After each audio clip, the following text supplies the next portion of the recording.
குற்ற வழக்கு ஒருவர் மேலே சாற்றப்பட்டிருக்குன்னு சொன்னால் அவங்க ஒரு சேலரி எம்ப்ளாயாக இருக்காங்க.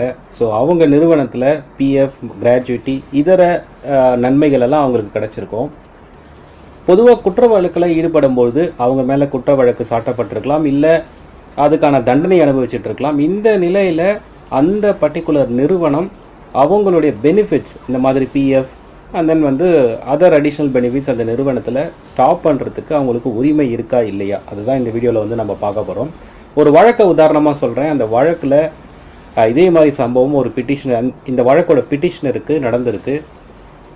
அந்த பர்டிகுலர் வழக்கில் இருந்து அவருக்கு தள்ளுபடி செய்த அந்த பர்டிகுலர் பிஎஃப், கிராஜுவிட்டி பணத்தை தனக்கு வேணும்னு சொல்லி உயர்நீதிமன்றத்தை அணுகிறாரு. ஸோ அந்த பிட்டிஷனில் என்ன மாதிரியான டீட்டெயில்ஸ் கேட்டிருக்காரு, ஆப்போசிட் பார்ட்டி என்ன சொல்கிறாங்க, வழக்கோட அப்சர்வேஷனை